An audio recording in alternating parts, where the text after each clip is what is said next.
பாரத பிரதமர் தமிழகத்துக்கு வந்தாரு. இப்ப நடக்கக்கூடிய ஆட்சிகளை பத்தியும் 10 ஆண்டுகளா எந்த வளர்ச்சிகளும் இல்லாத பத்தியும் அவர் பேசிட்டு போனாரு. அதை பத்தி உங்க கருத்து? வளர்ச்சி இல்லாத இடத்த வளர்ச்சி இல்லைன்னு சொல்லியிருப்பாரு, இருக்கிற இடத்த பாராட்டி இருப்பாரு இல்லையா? அதான் நடந்திருக்கும், அதான் பேசிட்டு போறாரு.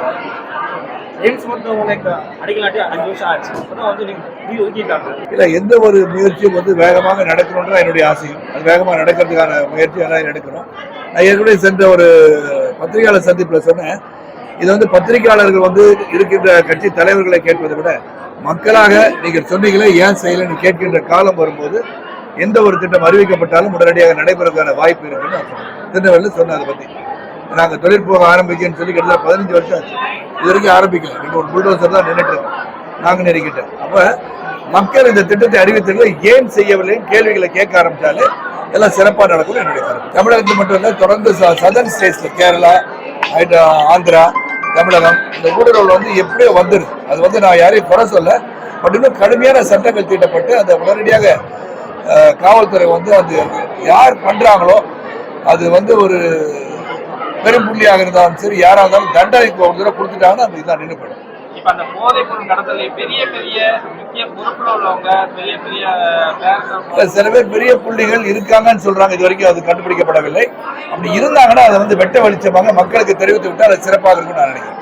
கட்சிகளுமே வேட்பாளர்கள் தேர்வு மற்றபடியா பூத்து கமிட்டிகள் என் மைண்ட்ல இருக்கும்ல, நான் நிற்க வேண்டிய இடத்துல யார் யாரெல்லாம் நிக்கிறோம் நான் நினைச்சிருக்கணும், அவங்கள தயார் நிலையில் தான் இருப்பாங்க. முடிவு செய்யப்படும் போது நிச்சயமா அறிவிச்சிருக்கோம். மெயினா நீங்க தேர்தலில் அதுவும் பொதுவா நீங்க பிரதான வாக்குறுதிகளா எதை கொடுக்க போறீங்க?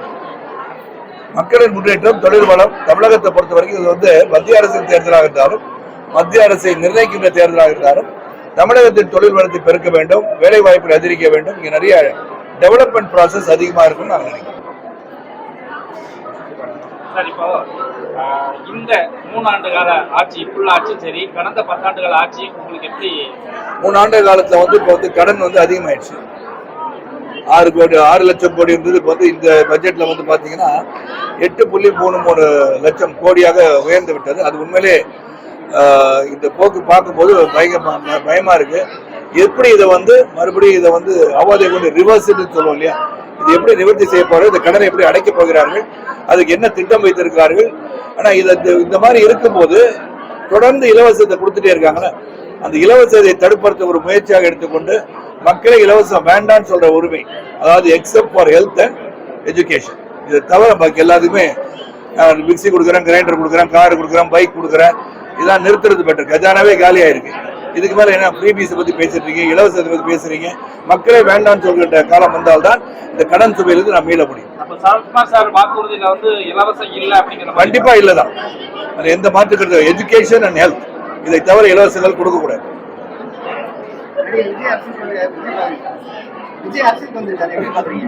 எப்படி பாருங்க, அரசியல் வந்திருக்கிறத பாக்குறேன். எனக்கு தெரியாது, நடிகர் சங்க கட்டிடத்துக்கு எனக்கு தெரியாது, நான் இல்லையா. சீக்கிரமா நடத்தணும்னு ஆசை எனக்கு இருக்கு. அதனால அது ஏதாச்சும் உதவி தேவைப்படுதோ அது கூட சேர்ந்து செயல்பட நான் தயார்.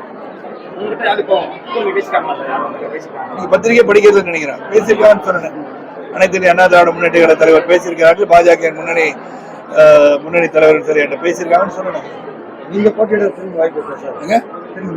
போட்டியிடுறதுக்கு வாய்ப்பு இருக்கிறது இல்லாததெல்லாம் சொல்கிறேன்னு சொன்ன பிறகு சொல்லும் போது தான் சொல்லுங்க. எங்க நிக்கலாம்னு நினைக்கிறீங்க? உங்களுக்கு தென்காசி, நீங்க மதுரை, எல்லா இடத்தும் நிக்கணும். தமிழகத்தில் எங்கு நின்றாலும் ஒரு தலைவன் வெற்றி பெற வேண்டும் இல்லையா? ரொம்ப நன்றி.